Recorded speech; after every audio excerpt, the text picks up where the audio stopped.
اعوذ باللہ من الشیطان الرجیم بسم اللہ الرحمن الرحیم والسماء والطارق وما ادراک ما الطارق النجم الثاقب ان كل نفس لما علیہا حافظ صدق اللہ العظیم۔ قسم ہے آسمان کی اور رات کو آنے والے کی، اور تمہیں کیا معلوم کہ وہ رات کو آنے والا کیا ہے؟ چمکتا ہوا ستارہ، کہ کوئی جان ایسی نہیں جس کی کوئی نگرانی کرنے والا موجود نہ ہو۔ یہ سورہ طارق ہے۔ اس کے شروع میں اللہ رب العزت نے آسمان کی اور رات کو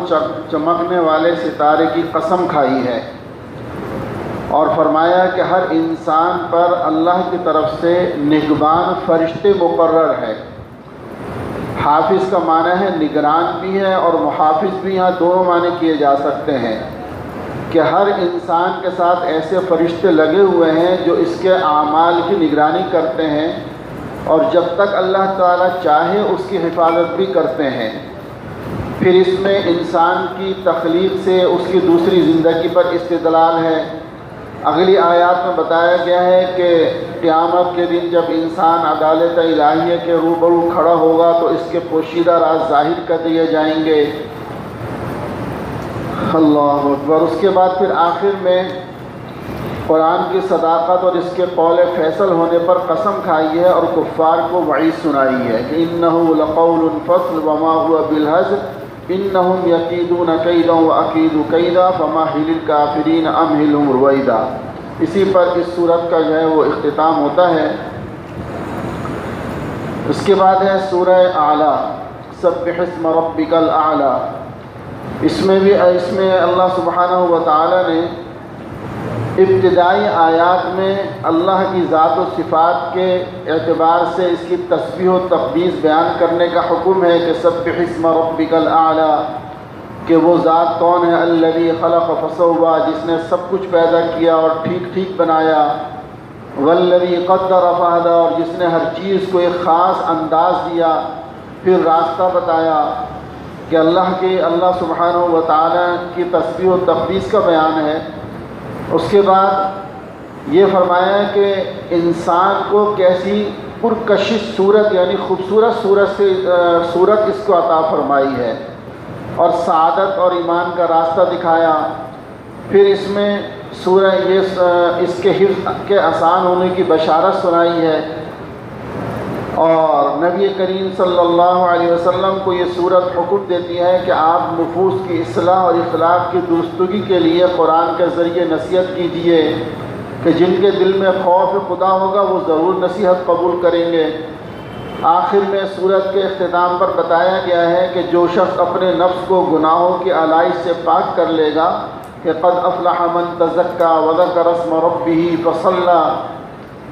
اسے اچھے جذبات اور خیالات سے سنوار لے گا، اپنے دل میں اللہ کی عظمت اور جلال پیدا کر لے گا، اور دنیا کو آخرت پر ترجیح نہیں دے گا، وہ کامیاب ہوگا۔ یہ وہ اصول ہیں جو پہلے صحیفوں میں اور پہلی شریعتوں کے اندر بھی یہی سب کچھ تھے۔ تو اس انداز میں جو ہے وہ خلاصہ اس صورت کا عرض کیا ہے انہوں نے۔ اور پھر ہے سورہ غاشیہ، هل اتاک حدیث الغاشیہ وجوہ یومئذ خاشعہ، کہ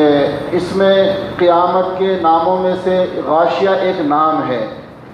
اور کہ قیامت کو غاشیہ اس لیے کہا جاتا ہے کہ اس کی ہولناکیاں سارے مخلوق کو ڈھانپ لے گی، یعنی سب کچھ کو چھپا لیں گے، ایسی ہولناکی اس کی ہوگی۔ تو یہ صورت بتاتی ہے کہ قیامت کے دن کچھ چہرے ذلیل ہوں گے، انہوں نے بڑی محنت کی ہوگی جس کی وجہ سے تھکے ہوں گے، یعنی کچھ لوگ ایسے ہوں گے جنہوں نے دنیا میں بڑی عبادت کی ہوگی لیکن ان کے عقائد ٹھیک نہیں ہوں گے، ان عقائد کی وجہ سے ان کی عبادات وہ بیکار جائیں گی، چونکہ اصل بنیاد عقائد ہیں، عقیدہ بنیاد ہے۔ اگر عقیدہ ٹھیک ہوگا تو ساری عبادات قبول ہیں، کمزوری بھی اگر عبادات میں ہوئی تو وہ قبول ہے، لیکن اگر عقیدہ ہی ٹھیک نہیں پھر چاہے کتنی ہی محنت کرتا رہے اس کا کوئی فائدہ نہیں ہے۔ اسی کو فرمایا کہ وہ ایسے تھکے تھکے ہوں گے، ان کی عجیب سی صورتحال ہوگی، اور کچھ چہرے ایسے ہوں گے جو بہترین تر و تازہ ہوں گے، وجوہ یومئذ ناعمہ لسعیہا راضیہ فی جنت عالیہ لا تسمع فیہا لاغیہ، یعنی وہ بہترین ان کے چہرے ہوں گے جن کا رخ صحیح تھا اور انہوں نے عبادات کے عقائد کے ساتھ، ان کے لیے پھر اللہ نے یہ خوشخبریاں عطا فرمائیں کہ وہ بہترین مزے کے اندر ہوں گے۔ پھر اللہ سبحانہ و تعالی نے اپنی توحید کو ایک مثال سے سمجھایا کہ دیکھو، کیا تم یہ غور نہیں کرتے کہ وہ رب ایسا ہے جس نے اونٹ کو پیدا فرمایا، افلا ینظرون الی الابل کیف خلقت، کہ تم اونٹ کی خلقت کی طرف غور نہیں کرتے کہ ایسا جانور ہے کہ جو 8-8 10 دن کا پانی اپنے اندر لے کر چلتا ہے، یعنی جب اونٹ ایک دفعہ پانی پی لے صحرا میں جب چلتا ہے تو اس کو 8-10 دن تک پانی کی ضرورت نہیں ہے۔ پھر دوسرے ایسی جھاڑیاں کھا کر وہ گزارا کر لیتا ہے کہ جو عام جانور نہیں کھا سکتا۔ تو اب یہ بڑی نعمت ہے ان کے لیے کہ صحرا کے اندر، عربوں کا وہ صحرا جہاں نہ پانی نہ چارہ، اور وہاں اللہ نے ایسی سواری ان کے لیے پیدا فرما دی۔ پھر فرمایا وَإِلَى السَّمَاءِ كَيْفَ رُفِعَتْ، کہ اس رب نے آسمان کو کیسا بلند کر دیا کہ بغیر کسی ستون کے آسمان قائم ہے، اور اس کے اندر جو ہے وہ ستارے لگا دیے، روشنیاں لگا دی۔ وَإِلَى الْجِبَالِ كَيْفَ نُصِبَتْ، اور پہاڑوں کو کس طریقے سے ہم نے گاڑ دیا ہے، یعنی زمین کے لیے، جیسے میں نے پہلے عرض کیا، کئی مرتبہ یہ گزر چکا ہے کہ زمین ہچکولے لے رہی تھی، اس پر اللہ رب العزت نے پہاڑوں کو رکھ دیا تاکہ وہ اپنی جگہ جم جائے اور تم لوگ اس سے فائدہ اٹھا سکو۔ وَإِلَى الْأَرْضِ كَيْفَ سُطِحَتْ، اور زمین کو کیسے بچھایا گیا، کہ کس طریقے سے زمین کو بچھا دیا، جہاں پر تم سارے اپنے معاملات کرتے ہو، تو پھر تم ان چیزوں پر کیوں غور نہیں کرتے؟ یہ اللہ رب العزت نے گویا اس طریقے سے اپنی توحید کی وحدانیت کو تکوینی انداز میں بیان فرمایا ہے کہ اگر ان میں بھی تم صرف غور کرو تو تم اس بات کو سمجھ لو گے کہ کوئی رب ہے جو ہمیں پیدا کرنے والا ہے۔ اور پھر آخر میں فرمایا کہ دیکھو، یہ جو منکرین توحید ہیں اور ان کو جو ہم بتا رہے ہیں، بار بار سمجھا رہے ہیں، آپ کے ذمے صرف نصیحت کرنا ہے، ان سے قبول کروانا آپ کے ذمے نہیں ہے۔ قبول کر لیں گے تو ٹھیک ہے، نہیں قبول کریں گے تو ان کا حساب ہمارے اوپر چھوڑ دیں، پھر ہم ان کو دیکھ لیں گے۔ اس کے بعد اگلی صورت ہے سورہ والفجر ولیال عشر، کہ اس صورت کے اندر ابتدا میں اللہ سبحانہ و تعالی نے 4 قسمیں کھائی ہیں کہ کفار پر اللہ کا عذاب واقع ہو کر رہے گا۔ والفجر ولیال عشر والشفع والوتر واللیل اذا یسر هل فی ذلک قسم لذی حجر، کہ یہ عقل مند کے لیے یہ سمجھنا ہے کہ یہ چیز آئے گی۔ اور پھر آگے قوم عاد وغیرہ کے بارے میں جو ہم نے پہلے سارے واقعات پڑھے ہیں، ان کی طرف فرمایا کہ ذرا ان کے حالات کو دیکھ لو کہ جو فساق و فجار تھے، جنہوں نے نافرمانیاں کی، ہم نے ان کا حشر کیا کیا ہے۔ اور اللہ کی یہ سنت اور اللہ کا یہ دستور ہے کہ اللہ سبحانہ و تعالی زندگی میں ہر انسان کو خیر و شر کے ذریعے سے، فقر و فاقہ کے ذریعے سے، بیماری اور صحت کے ذریعے سے اللہ رب العزت آزماتے ہیں انسانوں کو۔ پھر جو شکر کرنے والے ہیں اللہ ان کو عطا فرماتے ہیں، اور جو ناشکری کرنے والے ہیں اللہ پاک ان کو اس ناشکری کی سزا دیتے ہیں۔ اور آخر میں پھر قیامت کے بارے میں ہے کہ قیامت کے دن جو زلزلے اور ہولناک حوادث جو آئیں گے، اور اس وقت جو صورتحال ہوگی کہ صورتحال پیدا ہوگی، اور پھر اس کے بعد آخر میں فرمایا کہ وہ لوگ جنہوں نے اللہ کی مانی ہے اور اللہ سبحانہ و تعالی کی جنہوں نے اطاعت کی ہے، ان کو یہ کہا جائے گا یا ایتھا النفس المطمئنہ ارجعی الی ربک راضیۃ مرضیہ فادخلی فی عبادی وادخلی جنتی، یعنی اللہ سبحانہ و تعالی کی طرف سے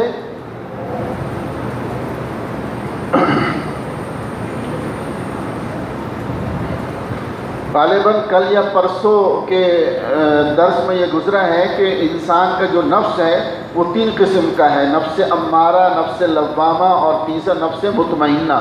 مطمئنہ وہ ہے جو نیک اور صالح ہے، جنہوں نے مجاہدات کر کے اپنے اوپر قابو پا لیا اور بہت زیادہ گناہوں کی طرف ان کا نفس نہیں لے کر جاتا۔ تو اللہ سبحانہ و تعالی کی طرف سے اس نفس مطمئنہ کو کہا جائے گا کہ اپنے پروردگار کی طرف لوٹ چلو، ارجعی الی ربک راضیۃ مرضیہ، کہ تو اس سے راضی ہو اور وہ تجھ سے راضی ہے، یعنی اللہ تم سے راضی ہے، تم اللہ سے راضی ہو۔ فادخلی فی عبادی، اور اللہ کے بندوں میں شامل ہو جاؤ، وادخلی جنتی، اور اللہ رب العزت فرمائیں گے میری جنت میں داخل ہو جاؤ۔ اللہ ہم سب کو یہ نعمت عطا فرمائے کہ اللہ ہم سب کو نفس مطمئنہ عطا فرما دے۔ اس کے بعد ہے سورہ بلد کہ لا اقسم بہذا البلد وانت حل بہذا البلد، کہ اس میں بھی اللہ رب العزت نے قسم کھائی ہے۔ یہاں پر بھی اللہ نے 3 قسمیں کھائی ہیں کہ ہم نے انسان کو بڑی مشقت میں پیدا کیا ہے، یعنی اس کی زندگی محنت، مشقت اور جفا کشی سے عبارت ہے، کبھی فقر و فاقہ سے، کبھی بیماری دکھ سے، کبھی بڑھاپے، موت، قبر کی تاریکی، منکر نکیر کے سوالات، پھر قیامت اور اس کی ہولناکیاں۔ غرض ہے کہ ابتدا سے انتہا تک مشقت ہی مشقت ہے۔ اس کے بعد ان کفار کا تذکرہ ہے جنہیں اپنی قوت میں بڑا گھمنڈ تھا، فخر تھا، اور ایسے لوگوں کو آنکھوں، ہونٹوں اور زبان اور ہدایت جیسی نعمت یاد دلائی ہیں کہ اللہ نے تمہیں آنکھیں عطا فرمائی، یہ ہونٹ عطا فرمائے، یہ بھی تو کتنی بڑی اللہ کی نعمتیں ہیں، ان کی طرف اللہ رب العزت توجہ فرمائی۔ پھر قیامت کے جو شدائد ہیں، قیامت کی سختیاں ہیں، ان کا تذکرہ ہے، اور اس کے بعد فرمایا کہ اس سورت کے آخر میں کہ اونچی گھاٹی کی طرف فرمایا کہ چلو، اور اس کے لیے کیا فرمایا کہ حکم دیا گیا کہ گھاٹی سے مراد وہ اعمال ہیں جو نفس پر مشکل گزرتے ہیں، یعنی یہاں پر مراد یہ ہے کہ انسان پر وہ اعمال جو بہت زیادہ اپنی طبیعت کے خلاف ہوتے ہیں اس کا حکم دیا گیا کہ وہ کرو۔ اور وہ کیا ہے؟ خاص طور سے فرمایا کہ جس کے اندر رشتہ داروں کا، یتیموں کا خیال رکھنا، مسکین کو کھانا کھلانا، یہ وہ اعمال ہیں کہ انسان پر بہت مشکل گزرتے ہیں، لیکن فرمایا کہ تم یہ کرو، اور اس کے ساتھ کچھ صفات کا بیان کیا کہ ثم كان من الذين آمنوا وتواصوا بالصبر وتواصوا بالمرحمہ، کہ ایک دوسرے کو صبر کی اور آپس میں رحم کرنے کی وصیت، کہ اگر تم اس طرح زندگی گزارو گے تو تمہارے لیے اللہ کی طرف سے خیر ہی خیر تمہیں ملے گی۔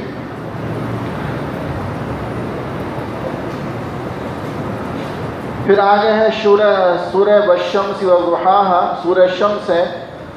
اس میں بھی اللہ سبحانہ و تعالی نے شروع میں قسم کھائی ہے سورج کی، چاند کی اور دن کی جب وہ سورج کا جلوہ دکھا دے، اور رات کی جب اس پر چھا کر اسے چھپا لے۔ اللہ اکبر، یعنی اللہ سبحانہ و تعالی نے اس میں قسمیں کھا کے اور فرمایا کہ جو یہ سب کچھ جو ہیں، یعنی چاند، سورج اور یہ نفس، ان چیزوں کی قسمیں کھائیں، اور فرمایا کہ اگر انسان اپنے اللہ سے ڈرے اور اپنے نفس کا تزکیہ کر لے تو وہ کامیاب ہو جاتا ہے، اور اس کی تربیت سے غفلت اختیار کرے تو اس کو گندگی میں پڑے رہنے دیا جاتا ہے، یعنی قد افلح من زکاہا وقد خاب من دساہا، کہ جس نے اپنے آپ کو پاک کر لیا، اللہ رب العزت یعنی جس نے ان چیزوں کا اہتمام کیا تو اللہ بھی اس کو پاک فرما دیتے ہیں، ورنہ پھر وہ گندگی میں پڑا رہتا ہے۔ اس کے بعد پھر آگے کذب ثمود بتقواہا اذ انبعث اشقاہا، وہ جو ہم نے ایک واقعہ پڑھا تھا جس کے اندر جو ہے وہ اونٹنی کو انہوں نے اپنے نبی کی بات نہیں مانی اور اونٹنی کو قتل کر دیا، جس کی سزا کے طور پر اللہ رب العزت نے پوری قوم کو برباد کر دیا، اس کا اس کے اندر تذکرہ ہے۔ جیسے پہلے بار بار یہ عرض کیا گیا ہے کہ یہ صورتوں میں اب صرف ایک مختصر سا یہ بتانا مقصود ہے کہ بھئی ان صورتوں میں کیا ہے، باقی جب کبھی تفصیل سے درس ہوگا تو انشاءاللہ اس میں پھر تفصیلات اس کی آتی رہیں گی۔ اس کے بعد ہے سورہ اللیل، واللیل اذا یغشا والنہار اذا تجلی۔ اس میں بھی اللہ رب العزت نے قسم کھا کے جو ہے وہ اپنے ان موضوعات کو بیان فرمایا ہے کہ ابتدائی آیات میں 3 قسمیں کھا کر فرمایا کہ انسانوں تمہاری سعی مختلف ہے، یعنی کوئی متقی ہے اور کوئی شقی ہے، کوئی مومن ہے، کوئی کافر ہے، کوئی اللہ کی راہ میں خرچ کرتا ہے، کوئی بخل کرتا ہے، کوئی اللہ سے ڈرنے والا ہے اور کسی نے بے نیازی اختیار کر رکھی ہے، کوئی بھلائی کی بات کی تصدیق کرتا ہے، کوئی تکذیب کرتا ہے۔ انسانوں میں سے جو کوئی اپنے لیے جس قسم کی راہ کا انتخاب کرتا ہے، ہم اس راہ پر چلنا اس کے لیے آسان کر دیتے ہیں۔ یہ گویا کہ اس بات کا جواب ہے کہ بعض لوگ یہ کہتے ہیں نا کہ جی ہم تو مجبور ہیں، اللہ جس طرف لے جائے گا۔ فرمایا ایسا نہیں ہے، یہ تمہارا انتخاب ہوتا ہے، پھر جس پر تم چلنا چاہتے ہو اللہ اس پر تمہیں چلا دیتا ہے کہ ٹھیک ہے تم اگر اس پر چلنا ہے تو اس پر چلتے رہو۔ اللہ کی طرف سے کسی کو مجبور نہیں کیا جاتا۔ اور پھر آخر میں جو ہے فرمایا اس کے اختتام میں کہ سورت کے اختتام پر بتایا گیا کہ اہل ایمان کو رب تعالیٰ دوزخ کے عذاب سے بچا لے گا، اور اس کے لیے ایک مومن صالح کا قصہ بیان کیا ہے جو اپنا مال صرف رضا الہی کے خاطر خرچ کرتا ہے۔ اس میں کئی تفاسیر میں حضرت صدیق اکبر رضی اللہ تعالیٰ عنہ کے بارے میں یہ بات آتی ہے کہ یہ جو سورت ہے اس میں جو آخری آیات ہیں یہ ان کے بارے میں نازل ہوئی ہیں جن کا مال جہاد کی تیاری، حضور اکرم صلی اللہ علیہ وسلم کی نصرت، غلاموں کو خرید کر آزاد کرنا، یعنی تمام ان نیک کاموں پر جن کا مال خرچ ہوتا تھا تو اللہ رب العزت نے ان کی تعریف فرمائی ہے۔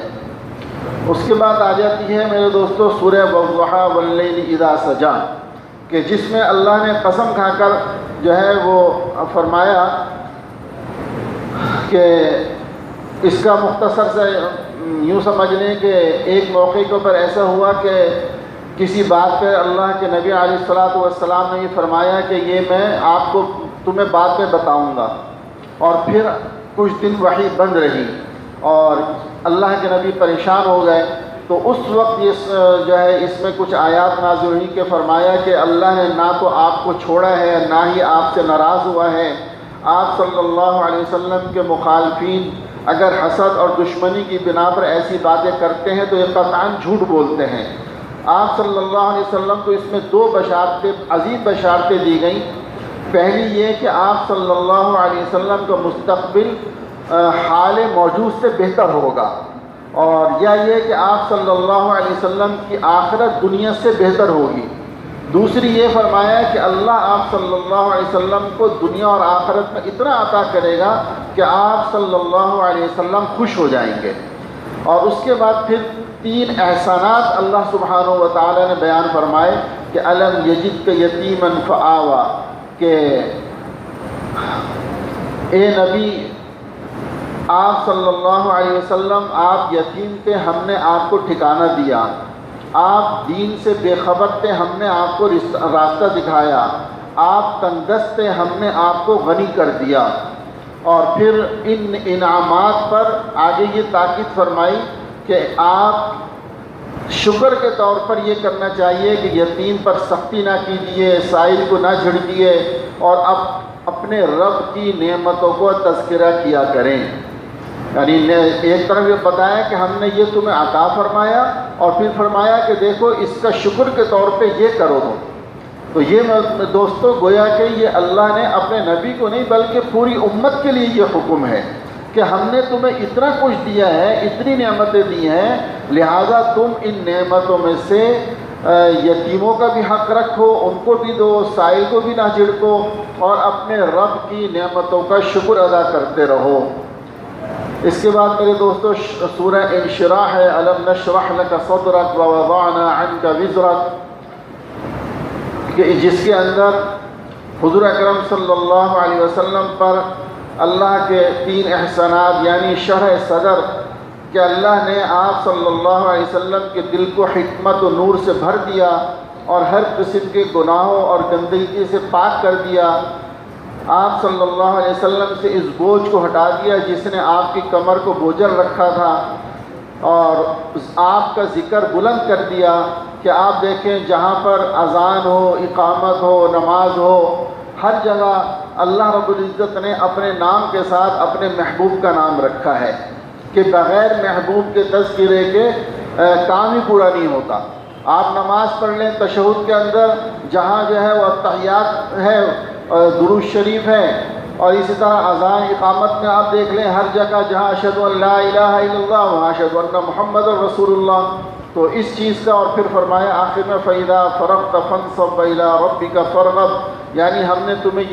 یہ عطا فرمایا اور ساتھ ہی یہ خوشخبری دی کہ اِنَّ مَعَ الْعُسْرِ يُسْرًا، یعنی یہ بھی فرمایا کہ دیکھو ایک تنگی کے ساتھ دو آسانیاں اللہ کی ذات ہے دینے والی۔ علماء اس صورت کے بارے میں فرماتے ہیں یہ مسلمانوں کے لیے بڑی خوشی اور خوشخبری ہے کہ اگر کسی پر کوئی سختی آتی ہے تو اس کو اس کے ساتھ دو آسانیاں ملتی ہیں۔ تو اس لیے سختیوں سے، تنگیوں سے اتنا گھبرانا نہیں چاہیے بلکہ صبر کو اختیار کرنا چاہیے۔ اور آخر میں فرمایا فَإِذَا فَرَغْتَ فَانصَبْ، کہ جب آپ فارغ ہو جاؤ عبادت میں اپنے آپ کو تھکائیں، یعنی اب اللہ اپنے نبی کو حکم دے رہے ہیں کہ خوب اچھی طرح اللہ کی عبادت کریں اور اپنے پروردگار ہی سے دل کو لگائیں۔ اور اس کے بعد سورہ والتین والزیتون ہے جس میں اللہ سبحانہ و تعالی نے انجیر اور زیتون کی قسم کھائی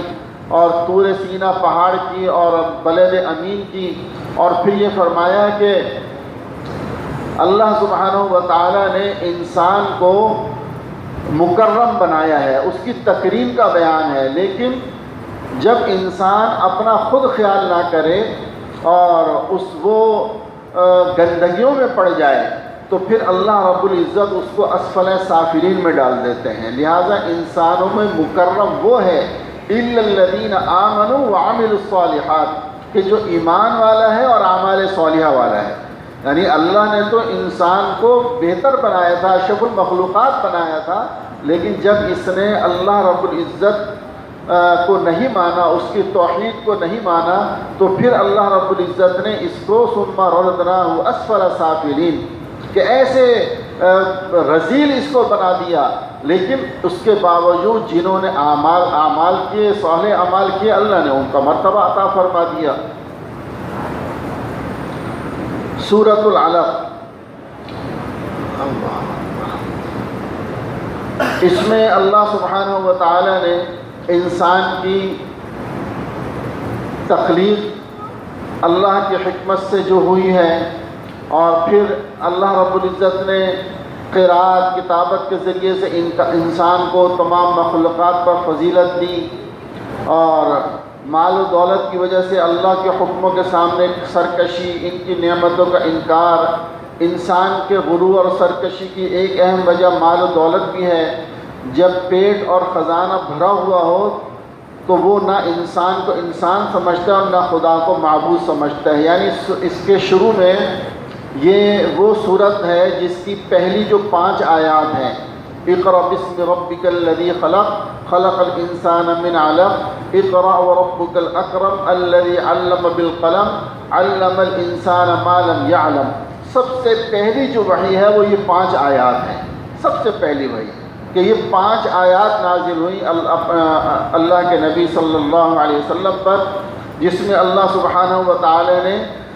یہ بیان فرمایا کہ ہم نے انسان کو کیسے پیدا کیا، اور پھر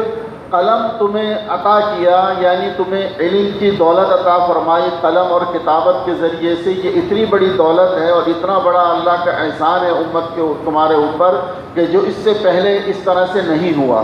اور پھر آگے جو ہے وہ بیان فرمایا کہ جب اس انسان کے پاس مال و دولت ہوتا ہے تو وہی اس کو غرور و تکبر کے اندر مبتلا کرتا ہے اور پھر یہ تباہی کی طرف جاتا ہے۔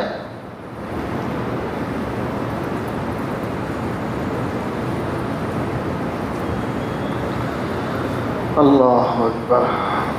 آخر میں اس کے اندر سجدہ ہے، اور علماء کہتے ہیں کہ اگر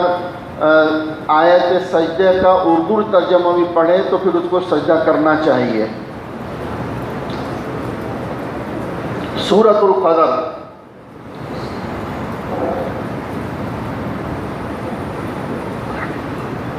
انا انزلناہ فی لیلۃ القدر، اس کا بہت تفصیل کے ساتھ تعلیم کے اندر بھی بیان ہوا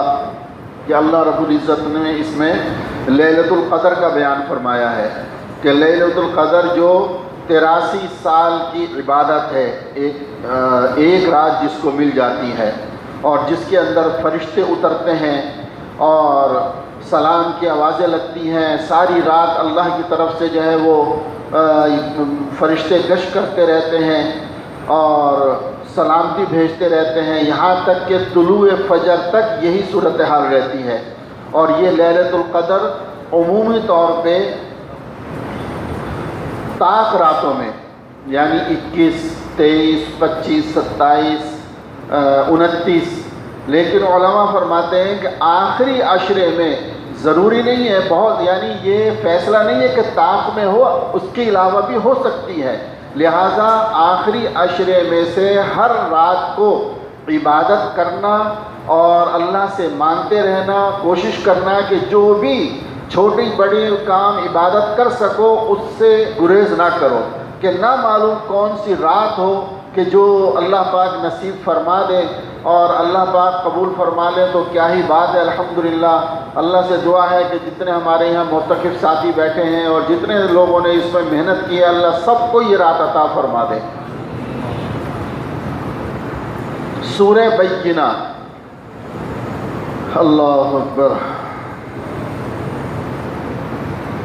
باتیں بہت سی سامنے آتی ہیں، یاد آتی ہیں کہ اس صورت کے لیے فلاں واقعہ آتا ہے، فلاں چیز بیان کرنی چاہیے، لیکن وقت کی تنگی کی وجہ سے پھر یہی ہوتا ہے کہ چلو بھائی فی الحال اللہ نے الحمدللہ یہ توفیق عطا فرما دی، یہ بھی اس کا بڑا کرم ہے کہ الحمدللہ یہ سلسلہ ایک اللہ نے چلوا دیا اور یہاں تک ہم پہنچ گئے الحمدللہ، آگے انشاءاللہ مزید اللہ پاک عطا فرمائیں گے۔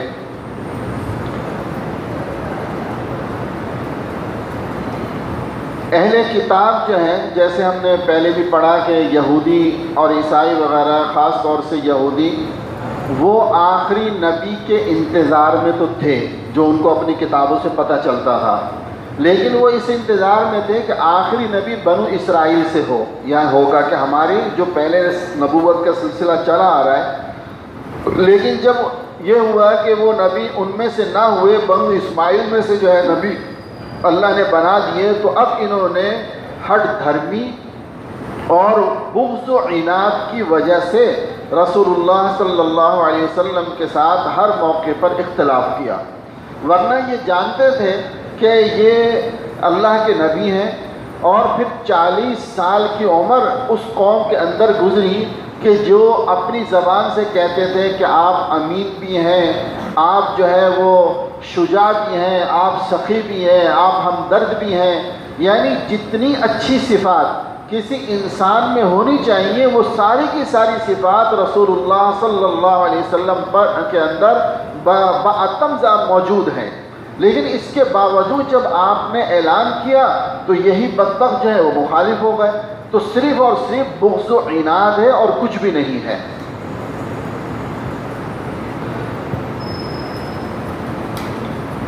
پھر آخر میں اللہ سبحانہ و تعالی نے اس میں یہ بیان فرمایا کہ کوئی بھی عمل بغیر ایمان اور اخلاص کے معتبر نہیں ہے۔ اصل اخلاص ہے، ایمان اور اخلاص۔ چھوٹے سے چھوٹا عمل ہو، اگر اخلاص کے ساتھ ہوگا تو وہ اللہ کو بہت محبوب ہے، اور بڑے سے بڑا عمل ہو لیکن اخلاص اگر نہیں ہے تو وہ اللہ سبحانہ و تعالیٰ کو اس کی کوئی ضرورت نہیں۔ اور آخر میں بھی فرمایا کہ جو اچھے کام کرنے والے، نیک اعمال کرنے والے ہیں، اولئک ہم خیر البریہ، اور پھر فرمایا جزاؤہم عند ربہم جنات عدن، کے جو اچھے کام کرنے والے ہیں یعنی سعد اور شقی،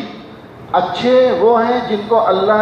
جنہوں نے نیک اعمال کیے اللہ نے ان کو سعید بنا دیا، اور شقی وہ ہیں جنہوں نے غلط کام کیے پھر اللہ نے ان کو بدبخت جو ہے وہ قرار دے دیا۔ اس کے بعد سورہ زلزال ہے، جس کا جو موضوع ہے کہ ایک دن وہ آنے والا ہے، قیامت کا دن، جس کے اندر اللہ سبحانہ و تعالیٰ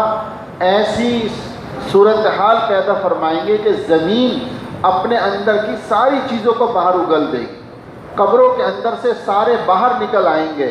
اور ایسی حالت کھڑی ہوگی کہ انسان کے اعمال یعنی خود انسان کی اپنی حالت اور یہ زمین یہ گواہی دے گی. جیسے پچھلی صورت میں تھا الیوم نختم علی افواہہم کہ انسان کے اعضاء گواہی دیں گے، اور یہاں ہے کہ زمین گواہی دے گی کہ اس انسان نے کیا کیا برے کام کیے ہیں. اور آخر میں فرمایا فَمَن يَعْمَلْ مِثْقَالَ ذَرَّةٍ خَيْرًا يَرَهُ کہ کسی کا ذرہ برابر بھی جو نیک عمل ہے اس کو بدلہ دیا جائے گا، اور جو برائی ہے اس کا بھی اس کو جو ہے وہ سزا دی جائے گی، کسی کو چھوڑا نہیں جائے گا. اور پھر سورہ والعادیات ہے جس میں اللہ سبحانہ و تعالی نے گھوڑوں کی قسم کھائی ہے، مجاہدین کے گھوڑوں کی جو ہے وہ قسمیں کھا کر فرمایا اللہ اکبر کہ یہ اگر گھوڑوں سے ہی تم وفا سیکھ لو کہ گھوڑا ہم نے ایک ایسا جانور بنایا ہے کہ جو اپنے مالک کے کہنے پہ گھمسان کی جنگوں میں گھس جاتا ہے، تیروں تلواروں کی اس کو کوئی پرواہ نہیں ہوتی، وہ یہ نہیں سوچتا کہ میں قتل ہو جاؤں گا، مر جاؤں گا، مجھے زخم آئیں گے. اس کا مالک اس کو جس طرف چاہتا ہے ڈال دیتا ہے. تو اے انسان تو اس سے زیادہ تجھے وفادار اللہ کا ہونا چاہیے تھا، لیکن تو جو ہے وہ اللہ کا بے وفا ہے. یہ گویا کہ اس صورت کے اندر یہ اس کا موضوع ہے. اور پھر اس کے بعد انسان کی فطرت یہ بتائی وَإِنَّهُ لِحُبِّ الْخَيْرِ لَشَدِيدٌ کہ اس کا حال مال کے اس کی حالت یہ ہے کہ اگر اس کو مال جتنا بھی مل جائے، ایک وادی کے بعد دوسری وادی کی تمنا، دوسری کے بعد تیسری کی تمنا، کہ اس کے اندر کبھی بھی ٹھہراؤ نہیں آتا کہ بس جو مل گیا الحمدللہ، بلکہ وہ مال کا حریص ہے، زیادہ سے زیادہ بس مال کی تمنا ہے کہ مال ملتا رہے اس کو. اللہ اکبر. اور اس کے بعد ہے میرے دوستو سورہ قاریعہ القاریعۃ ما القاریعہ وما ادراک ما القاریعہ. اس صورت میں قیامت کی ہولناکیوں سے ڈرایا گیا ہے کہ جب قیامت قائم ہوگی تو نظام کائنات میں بڑی بڑی تبدیلیاں واقع ہو جائیں گی، انسان کو حیران اور شزدر کر دے گا ہو جائے گا انسان. اور پھر اس کے اندر آخر میں یہ بتایا کہ انسان کے جتنے بھی اعمال ہیں ان کا وزن ہوگا، کسی کے نیک اعمال زیادہ ہوں گے، کسی کے گناہ زیادہ ہوں گے. اس موضوع کو اس صورت کے اندر لیا گیا ہے. اور پھر اس کے بعد ہے سورہ تکاثر الہاکم التکاثر حتی زرتم المقابر کہ جس میں جو ہے وہ بتایا گیا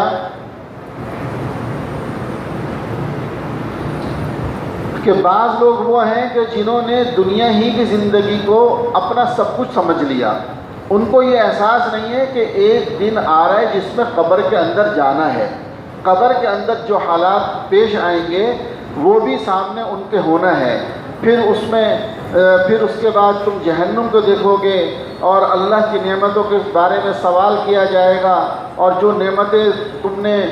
صحت کی نعمت، دولت کی نعمت، دیگر نعمتیں کہ تم نے ان نعمتوں کو کہاں خرچ کیا، ان چیزوں کا سوال کیا جائے گا. پھر سورہ العصر ہے والعصر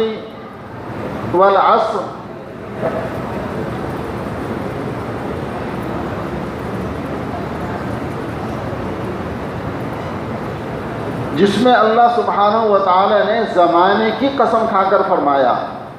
کہ ان الانسان لفی خسر.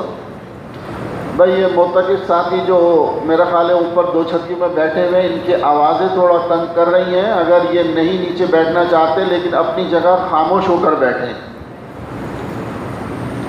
کہ والعصر ان الانسان لفی خسر فرمایا کہ سارے کے سارے انسان خسارے میں ہیں، سب کی ساری انسانیت خسارے میں ہے، سوائے کس کے الا الذین آمنوا وعملوا الصالحات کہ نمبر 1 ایمان والے، نمبر 2 جن کے اندر اعمال صالحہ ایمان کے ساتھ، اور تیسری چیز وتواصوا بالحق کہ وہ ایک دوسرے کو حق کی وصیت کرتے ہیں، اور چوتھے وتواصوا بالصبر ایک دوسرے کو صبر کی وصیت کرتے ہیں. جن میں یہ 4 صفت پائی جاتی ہیں وہ کامیاب ہے، ورنہ اس کے والا سارے کے سارے ناکام ہیں. بس میرے دوستوں ہمیں اپنا محاسبہ کرنا چاہیے کہ ہماری حالت کیا ہے، ہمارے اندر کتنی صفات ہیں اور کتنی نہیں ہیں. اس کے بعد ہے سورہ حمزہ ویل لکل ہمزۃ لمزہ. سورہ حمزہ جو ہے اس میں اللہ رب العزت نے 3 بیماریوں کی طرف نشاندہی کی ہے. اس میں پہلی بیماری ہے کہ کسی کے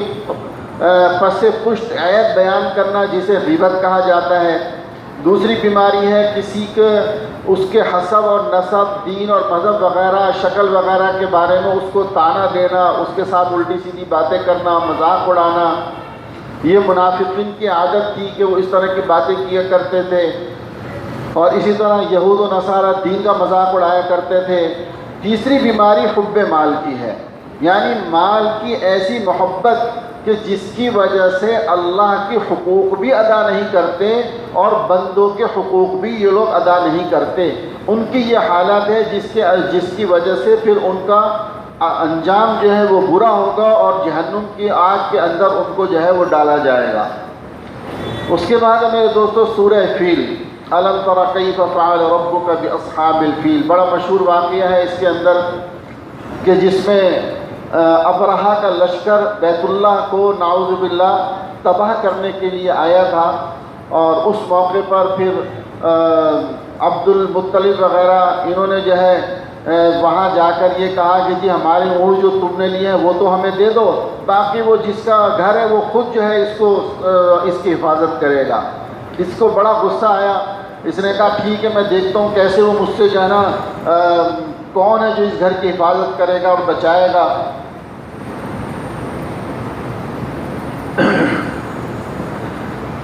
ابرہہ نے اپنے لشکر کے ساتھ، جس کے اندر کہتے ہیں کہ بہت بڑی تعداد ہاتھیوں کی تھی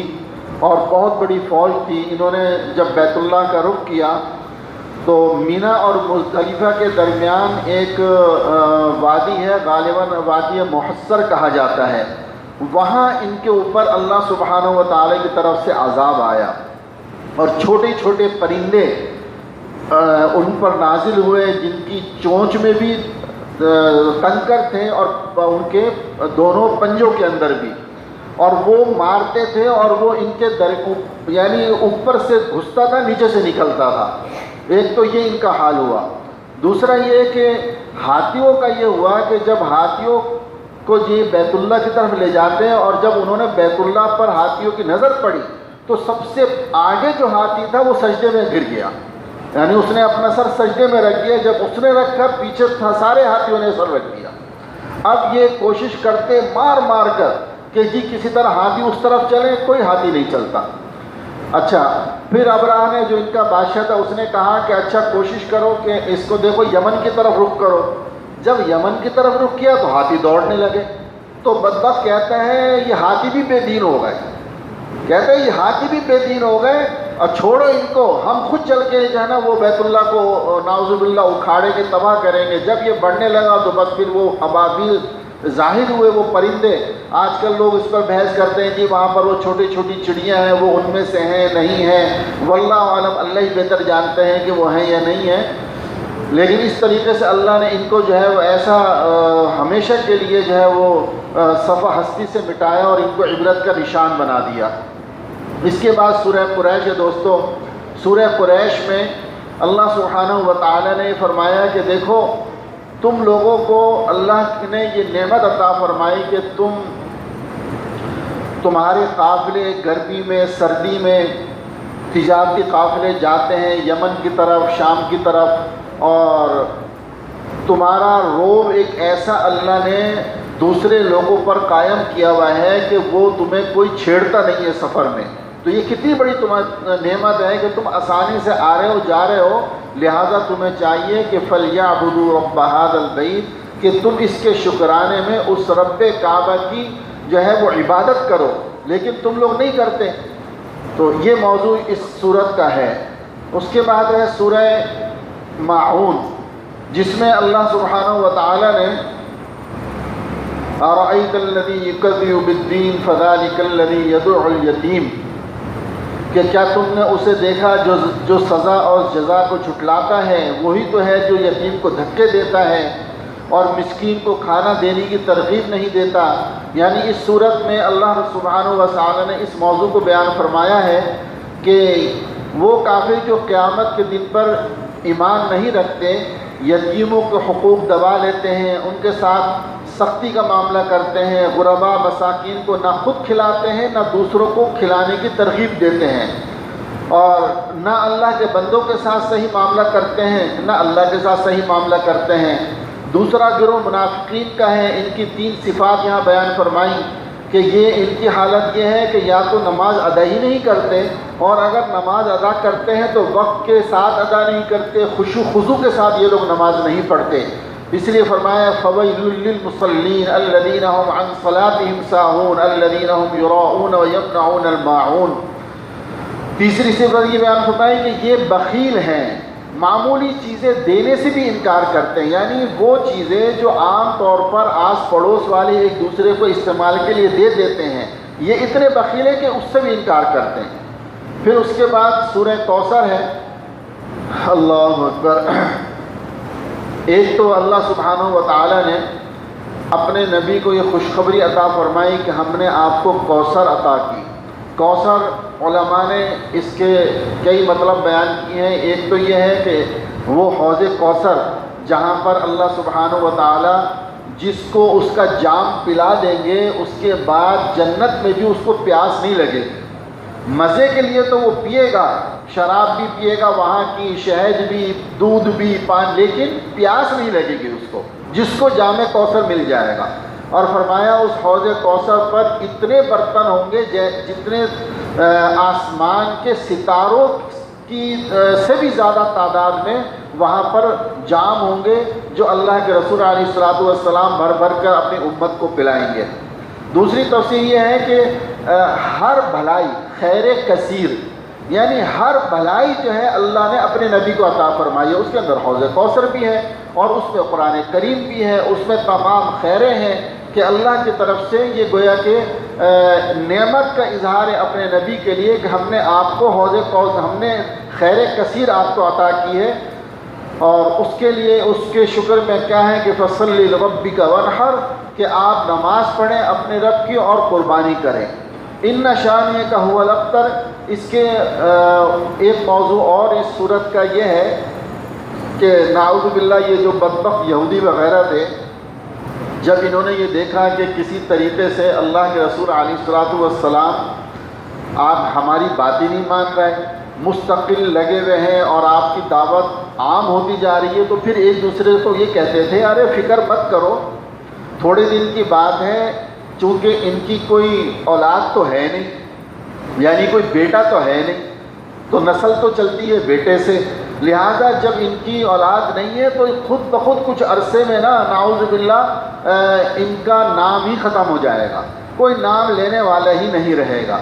اس طرح سے یہ باتیں کیا کرتے تھے، تو اللہ رب العزت نے فرمایا اِنَّ شَانِئَكَ هُوَ الْأَبْتَرُ، کہ یقین جانو تمہارا دشمن ہی وہ ہے جس کی جڑ کٹی ہوئی ہے، یعنی میرے محبوب آپ ابتر نہیں ہیں، یعنی آپ مقطوع نسل نہیں ہیں، آپ کی نسل تو تا قیامت رہے گی، آپ کی یہ روحانی اولاد، یہ آپ کے ساری روحانی اولاد ہے، سارے آپ کے مسلمان یہ بیٹے ہیں کہ یہ قیامت تک رہیں گے، اور یہ بدبختیں ان کی نسلیں ختم ہو جائیں گی اور ان کا نام لینے والا کوئی نہیں رہے گا۔ اور آپ دیکھ لیں اس رب نے اپنا وعدہ سچ کر دکھایا۔ اس کے بعد ہے سورہ کافرون۔ اس کا واقعہ بھی پچھلے ایک سورت میں گزر چکا ہے کہ جس میں عتبہ وغیرہ آئے اور انہوں نے کہا اور کہ جی آپ جو ہیں ہم سے کمپرومائز کریں، بہت ساری صورتیں پیش کی، آخری صورت یہ تھی کہ جی کچھ دن آپ ہمارے بتوں کی عبادت کریں اور کچھ دن ہم آپ کے بتوں کی عبادت کریں گے، تو اس کا انکار کیا گیا اور فرمایا کہ لنا اعمارنا لکم دینکم ولی دین، کہ تمہارے لیے تمہارا دین ہے، میرے لیے میرا دین ہے۔ یہ ممکن نہیں ہے کہ میں تمہارے بتوں کی عبادت کروں اور مجھے پتہ ہے تم بھی میں ہمارے اللہ کی عبادت نہیں کرو گے، تو دھوکہ دینے والی بات ہے۔ اس لیے فرمایا کہ ایسی کوئی صورت نہیں چلے گی۔ اور اس کے بعد ہے سورہ نصر، اذا جاء نصر اللہ والفتح، کہتے ہیں جب یہ صورت نازل ہوئی جس میں اللہ سبحانہ و تعالی نے یہ خوشخبری فرمائی کہ جب اللہ کی مدد اور فتح آ جائے، وَرَأَيْتَ النَّاسَ يَدْخُلُونَ، اور تم لوگوں کو دیکھ لو کہ وہ فوج در فوج اللہ کے دین میں داخل ہو رہے ہیں، فَسَبِّحْ بِحَمْدِ رَبِّكَ وَاسْتَغْفِرْ إِنَّهُ كَانَ تَوَّابًا، تو اپنے پروردگار کی حمد کے ساتھ اس کی تسبیح کرو، اس سے مغفرت مانگو، یقین جانو وہ بہت معاف کرنے والا ہے۔ جب یہ صورت نازل ہوئی ہے تقریباً فتح مکہ کے بعد جو ہے یہ یا مکہ مکرمہ کی جو فتح ہے اس وقت یہ صورت نازل ہوئی، یا کچھ پہلے نازل ہوئی، بہرحال یہ اس موقع پر فتح مکہ سے کے موقع پر یہ صورت نازل ہوئی۔ تو صدیق اکبر رضی اللہ تعالی عنہ نے جب اس صورت کو سنا تو آپ رو پڑے۔ تو صحابہ رضی اللہ تعالی عنہ نے فرمایا کہ اے صدیق کیا بات ہے، آپ کیوں رو رہے ہیں؟ فرمایا کہ اللہ کے بندو، یہ صورت تو میرے محبوب کے رخصت ہونے کی طرف اشارہ ہے اس صورت میں، یعنی یہ اس بات کی طرف یہ بتایا جا رہا ہے کہ اللہ کے رسول صلی اللہ علیہ وسلم کا دنیا سے رخصت ہونے کا وقت آ گیا، کہ جس مقصد سے آپ دنیا میں تشریف لائے تھے کہ دین پھیل جائے، عام ہو جائے، لوگ جوق در جوق اسلام میں آنے لگیں۔ فرمایا تو یہ ایک طرف خوشی ہے اس بات کی کہ اللہ پاک نے یہ ہمیں فتوحات عطا فرما رہے ہیں، لیکن دوسری طرف محبوب کے دنیا سے جانے کی بات ہے۔ اسی لیے کہتے ہیں کہ جو بات صدیق اکبر رضی اللہ تعالی عنہ سمجھے وہ کوئی نہ سمجھ سکا، یہی وجہ ہے کہ اللہ نے بہت ہی خاص صدیق اکبر کو بنایا تھا۔ اور اس کے بعد میرے دوستو سورہ لہب ہے، جس کے اندر اس بدبخت نے رسول اللہ صلی اللہ علیہ وسلم کے لیے بد دعا کی، لیکن قرآن کہتا ہے کہ یہ بد دعا تیرے ہی لیے ہے، تو ہی ہلاک ہوگا۔ اور اس کی بیوی ام جمیل جو بہت زیادہ آگے ہوتی تھی، یوں سمجھ لیں آپ کو تکلیف دینے میں، فرمایا کہ تم دونوں ہی تباہ و برباد ہوگے، میرا محبوب کو کچھ بھی نہیں ہوگا۔ اور وہی ہوا، دیکھ لیں دونوں کو کس طرح سے دونوں تباہ ہوئے۔ اور پھر اس کے بعد ہے سورہ قل هو اللہ احد، جس میں اس رب کریم نے اپنی گویا کہ اپنا تعارف اللہ رب العزت نے سورہ اخلاص میں بیان فرمایا ہے۔ سورہ اخلاص میں کہ یہ لوگ یہ کہتے تھے نا کہ جی تمہارا رب ہے کون، اس کا دین کیا ہے، اس کا خاندان کیا ہے؟ اللہ رب العزت فرماتے ہیں قل هو اللہ احد، وہ ذات ہے جو ہر لحاظ سے ایک ہے، اللہ الصمد، اللہ بے نیاز ہے، لم یلد ولم یولد، سب اس کے محتاج ہے، وہ کسی کا محتاج نہیں ہے، ولم یکن لہ کفوا احد، اور کوئی اس کے جوڑ کا بھی کوئی نہیں ہے، نہ وہ کسی سے جنا گیا نہ اس کو کسی نے جنا، وہ ایسی ذات ہے۔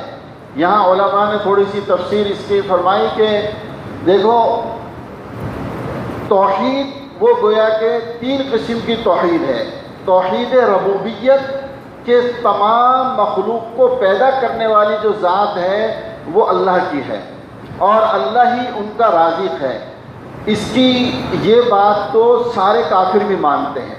مشرکین مکہ ہی مانتے تھے۔ جو آپ نے سنا کہیں کہ جب ان سے پوچھو وَلَئِن سَأَلْتَهُم مَّنْ خَلَقَ السَّمَاوَاتِ وَالْأَرْضَ کہ یہ آسمان زمین کس نے پیدا کیا، تو کہیں گے اللہ نے۔ وہ بھی یہ کہتے ہیں سَيَقُولُونَ اللہ کہ اللہ نے پیدا کیے۔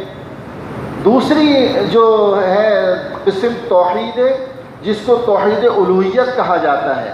یعنی اللہ ایک ایسی ذات کی عبادات کرنا، چاہے وہ اس کے آگے سر جھکانا ہو، مانگنا ہو، دعا کرنا ہو، کہ وہ ایک ہی ذات کی عبادت۔ اب یہاں آ کر وہ اختلاف کرتے تھے کہ نہیں جی یہ تو اللہ بھی دیتا ہے اور ہمارے بدھ بھی دیتے ہیں، ہم ان سے بھی مانگتے ہیں، یہاں آ کر پھنس جاتے تھے۔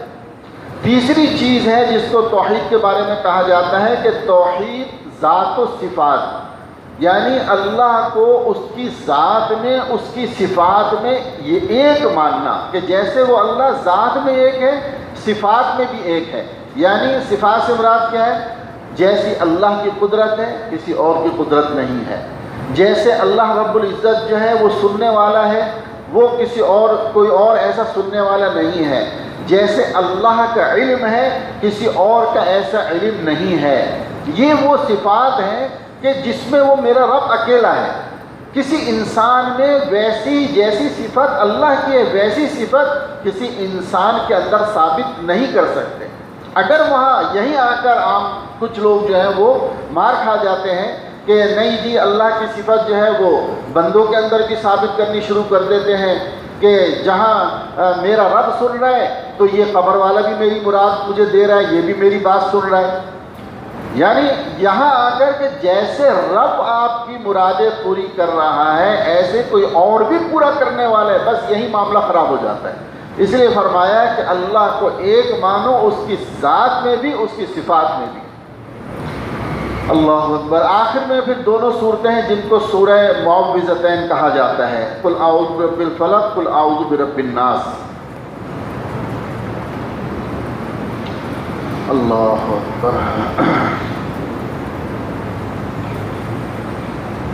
ان دونوں صورتوں کا جو واقعہ ہے وہ تو یہ کہ ایک موقع پر رسول اللہ صلی اللہ علیہ وسلم کی طبیعت ناساز ہوئی اور ذہن پر بوجھ رہتا تھا، طبیعت کمزور رہتی تھی، ایسا لگتا تھا جیسے کچھ کسی نے باندھ دیا ہے۔ اس حالت میں آپ گزر رہے تھے۔ کچھ دن گزرے، اس کے بعد آپ نے ایک مرتبہ دیکھا کہ دو فرشتے آئے ہیں، ایک فرشتہ آپ کے سرہانے بیٹھ گیا، دوسرے پاتیوں، اور پھر ایک دوسرے سے پوچھا کہ ان صاحب کو کیا ہوا ہے۔ تو دوسرے ایک نے سوال کیا، دوسرے فرشتے نے جواب دیا کہ ان کے اوپر جادو ہوا ہے۔ پوچھا کہ کس نے کیا ہے؟ اس نے بتایا کہ فلاں فلاں جو مکے کی یہودیوں کی عورتیں ہیں ان عورتوں نے یہ جادو کیا ہے۔ کس چیز پر کیا ہے؟ بتایا کہ کنگھے کے اوپر اور بالوں کے اوپر جو ہے وہ جادو کیا گیا ہے۔ اس نے کہا وہ کہاں ہے؟ دوسرے نے جواب دیا کہ فلاں فلاں کنویں میں پتھروں کے نیچے دبایا ہوا ہے۔ جب اللہ کے رسول علیہ الصلوۃ والسلام نے یہ سب دیکھا، آپ جو ہے وہ بیدار ہوئے، آپ نے کچھ صحابہ کو بھیج کر جب دکھوایا، پھر انہوں نے پوچھا کہ اس کے بعد اس کا علاج کیا ہے؟ تو یہ اس فرشتے نے دوسرے نے جواب دیا کہ وہاں سے اس کو نکالنا اور اس میں جو گرہیں لگی ہوئی ہیں، گٹھائیں لگی ہوئی ہیں، جس کو ہم گٹھا کہتے ہیں، گاڑھ کہتے ہیں، اس کو یہ سورت پڑھ کر اس کو کھولتے رہیں تو یہ جادو ختم ہو جائے گا۔ وہاں سے جب وہ نکلوایا گیا تو اس میں 11 گرہیں لگی ہوئی تھی، اور یہ دونوں صورتوں کے آیات بھی 11 ہیں کہ جب ایک ایک آیت پڑھتے تھے گرہ کھولتے تھے، جب آخری گرہ کھلی تو اللہ کے نبی علیہ الصلوۃ والسلام کو یہ محسوس ہوا کہ جیسے میں آزاد ہو گیا اور میرے اوپر کچھ بھی نہیں تھا، بالکل آپ جو ہے نا وہ فریش ہو گئے۔ تو یہ دوستو، یہ دونوں صورتیں انسان کی جسمانی اور روحانی تمام بیماریوں کے لیے اللہ رب العزت نے یہ ایک شفا نازل فرمائی ہے کہ انسان ان کا زیادہ سے زیادہ ورد رکھے، اور خاص طور سے جو جس حالات سے ہم گزر رہے ہیں، جس میں شرور ہے، فساد ہے، حسد ہے، نظر ہے، وساوس ہے، شیطان کے وسوسے ہیں، انسانوں کی طرف سے وسوسے ہیں، ان سب چیزوں کا ان صورتوں میں بیان ہے۔ اگر کوئی آدمی ان صورتوں کو اپنے معمولات کے اندر رکھے، اور میں نے ایک عمل صبح کی تعلیم میں بتایا تھا کہ اللہ کے نبی علیہ الصلوۃ والسلام نے فرمایا کہ جو شخص سورہ اخلاص، قل هو اللہ احد، قل اعوذ برب الفلق اور قل اعوذ برب الناس، یعنی سورہ اخلاص اور معوذتین فجر کے بعد 3 مرتبہ پڑھ لے اور مغرب کے بعد 3 مرتبہ پڑھ لے تو حدیث میں آتا ہے کہ یہ صورتیں اس کے لیے کافی ہو جاتی ہیں۔ علماء نے فرمایا اس کا مطلب یہ ہے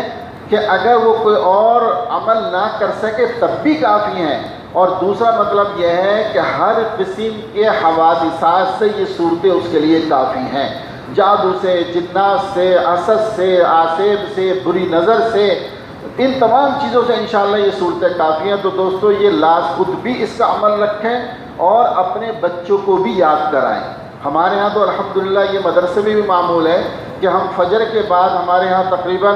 فجر کی نماز کے بعد جب بچے مدرسے میں ہوتے ہیں تو سب سے پہلے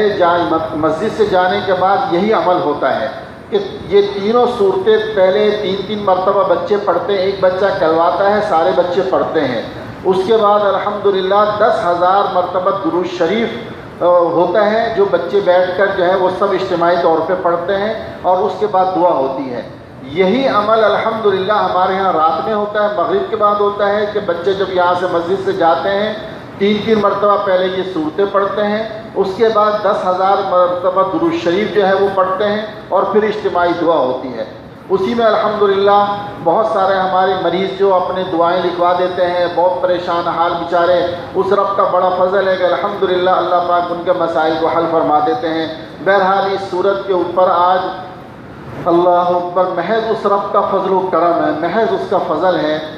کہ سورہ فاتحہ سے جو ہمارا یہ سلسلہ شروع ہوا تھا، حقیقت یہ ہے کہ میں نے پہلے بھی عرض کیا کہ میں اپنے آپ کو اس قابل نہیں سمجھتا، یہ اس کا فضل ہوا ہے کہ اللہ نے یہ توفیق عطا فرمائی، اور جیسے تیسے بھی کمی کمزوریوں کے ساتھ اللہ نے پائے تکمیل تک پہنچا دیا الحمدللہ۔ اور خاص طور سے میں ان احباب کو بہت مبارکباد پیش کرتا ہوں ماشاءاللہ کہ جو شروع رمضان سے جنہوں نے اس میں بیٹھنے کی پابندی کی ہے، اور الحمدللہ آج تک مجھے وہ چہرے نظر آ رہے ہیں۔ میں خاص طور سے یعنی میں سمجھتا ہوں یہ آپ حضرات کی محنت، ریاضت، مشقت ہے، اور اس پر انشاءاللہ اجر بھی ملے گا، اور آپ حضرات کو اس کا فائدہ بھی خود نظر آئے گا انشاءاللہ، اللہ پاک دکھائیں گے۔ یعنی آج ہمارے لیے کئی خوشیاں جمع ہو گئی ہیں الحمدللہ۔ تو ایک تراویح کے اندر قرآن پاک پورا ہوا، بہت بڑا اللہ کا انعام ہوا۔ پھر پہلے ہمارے ہاں 27 کو اختتام ہوتا تھا، الحمدللہ یہ اس رب کا فضل ہے کہ اللہ نے اس دفعہ 29 کی توفیق بھی عطا فرمائی کہ اس کے اوپر بھی اللہ نے عمل کروا دیا کہ 29 کو پورا ہوا۔ اور یہ تو جو خلاصۃ القرآن کا جو سلسلہ ہے یہ تو پہلی مرتبہ ہی ہوا ہے۔ یہ کچھ عرصے سے محض اس رب کا فضل ہے کہ اللہ نے یہ ایک دل میں ڈالی ہوئی تھی کہ ہم قرآن کریم کو پڑھتے پڑھاتے ہیں، لیکن ایک اسٹیج پر آ کر رک گئے ہیں۔ قرآن کریم کو حفظ کر رہے ہیں، بچوں کو کروا رہے ہیں، لیکن اس سے اگلا جو اسٹیپ تھا کہ قرآن کریم کو سمجھنا چاہیے، سمجھانا چاہیے، اور ہمیں پتہ چلنا چاہیے کہ قرآن کریم ہم سے کیا کہہ رہا ہے، قرآن کریم کا تقاضا کیا ہے، اللہ رب العزت ہم سے کیا مطالبہ فرما رہے ہیں، یہ ہمیں معلوم نہیں۔ اور پھر کچھ ایسے واقعات، چونکہ سفر الحمدللہ ہوتے رہتے ہیں خاص طور سے عرب ممالک کے، تو وہاں جو میں نے لوگوں کے اندر ایک بہت اچھی چیز جو دیکھی کہ ان کا قرآن کریم سے ایک تعلق، اور بہت ساری ایسی خرابیاں اور بیماریاں جس میں ہمارا معاشرہ بہت زیادہ ملوث ہے، وہ وہاں پر بعض لوگوں میں نظر آئی کہ انہوں نے یہ کہہ کر کہ نہیں یہ قرآن کریم یہ حکم دیتا ہے، انہوں نے اس کو چھوڑ دیا، جس کی وجہ سے میرے دل میں یہ مزید داعیہ پیدا ہوا کہ بھئی ہمارے ہاں بھی یہ چیز عام ہونی چاہیے۔ پھر اس کے ساتھ یہ دیکھنے میں آیا کہ علماء ہمارے جو ہیں وہ جن کو اللہ نے علم سے نسبت دی ہے، جو جہاں بھی ہے، ہم یہ سوچ کر کہ جی لوگ تھک جاتے ہیں، قرآن کریم کے درس میں نہیں بیٹھیں گے تراویح کے بعد، جبکہ عام وہ لوگ جو مسٹر لوگ ہیں جن کا قرآن کریم سے بہت تعلق نہیں ہے، لیکن بس انہوں نے جو ہے وہ کچھ چیزوں کو سیکھ لیا ہے، وہ بڑے بڑے درس دے رہے ہیں، وہاں لوگ نہیں تھک رہے، اور ہم یہ کہہ رہے ہیں کہ لوگ تھک جائیں گے، اس وجہ سے ہم اس کام سے محروم ہوئے ہیں۔ بہرحال اس قسم کی کئی چیزیں اس چیز کی طرف جو ہے وہ داعی بنی کہ بھئی یہ کام ہونا چاہیے، اور اللہ رب العزت نے اس کی توفیق عطا فرمائی۔ اور میں اللہ سے دعا کرتا ہوں، اور میں سمجھتا ہوں کہ اس میں میری دعا سے زیادہ آپ حضرات کی دعائیں شامل حال رہیں، کیونکہ میری جو طبیعت ہے وہ تو میں خود اپنے آپ کو جانتا ہوں، ذرا سی دیر میں وہ کہتے ہیں نا پل میں تولا پل میں ماشا، وہ طبیعت رہتی ہے، ظاہری بات ہے ہر انسان کے ساتھ عوارض لگے ہوئے ہیں، لیکن آپ حضرات کی دعائیں تھیں، آپ کی طلب تھی الحمدللہ کہ جو اللہ رب العزت نے اس پورے مہینے توفیق عطا فرمائی اور آج ہمیں یہاں تک پہنچایا۔ آگے بھی میں یہ درخواست کروں گا کہ ساتھی اس بات کے لیے یعنی دعا کا اہتمام کریں کہ یا اللہ عید کے بعد بھی درس قرآن کا سلسلہ ہمارا جاری رہے۔